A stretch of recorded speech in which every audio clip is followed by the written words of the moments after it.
what do you think is next for exposure management? Well, I think one of the biggest challenges we've seen in talking to organizations struggling with the present day challenge of how do I bring all these pieces together, talking to the analysts who are looking at this market and really, putting a lot more thought into the how do we get to the next stage. There really is coming an evolution here where we need to create an ecosystem. Depending on how you want to refer to it, I think platformization of this solution is definitely a critical evolution that we need to do to reach this future goal of trying to really tackle exposure management.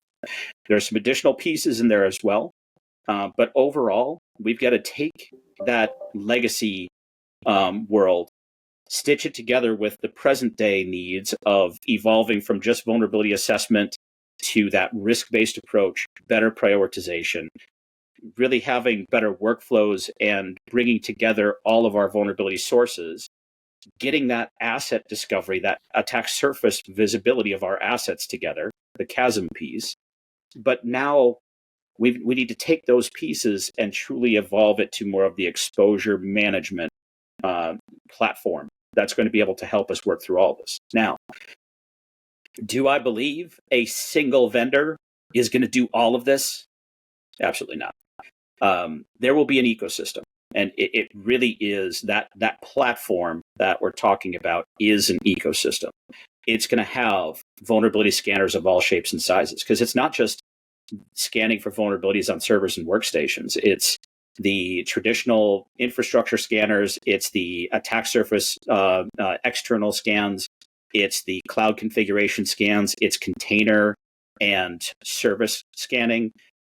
SAST and DAST tools within our development organization, pen tests, if we have internal or external pen tests that we have to bring together, all of those are vulnerability sources. And you can bet that there's no one vendor in this market today who really does any more than like one or two of those things well. So we've got all those pieces. All right.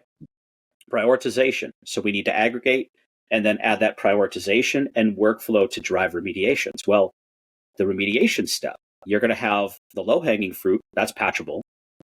There's kind of the second bucket of, easier, not easy, but easier items are configuration type vulnerabilities. And then you get into the more complex things, like I need to update appliances or management devices or perimeter devices. I need to update entire platforms, business platforms. You don't just go and patch SAP. You don't just go and patch your CRM solution. All of these things require a team of people working together to do that. So we need to be able to route these things to the service desk, the ticketing system. We need to route them to our developers' backlogs. All of that is what this ecosystem is going to be driving. It's going to be a combination of scanners and prioritization and the workflows into the different remediation streams. And those remediation streams might be the patch vendor, a configuration or endpoint management piece. It could be the service management piece for driving tickets and handling the exceptions process.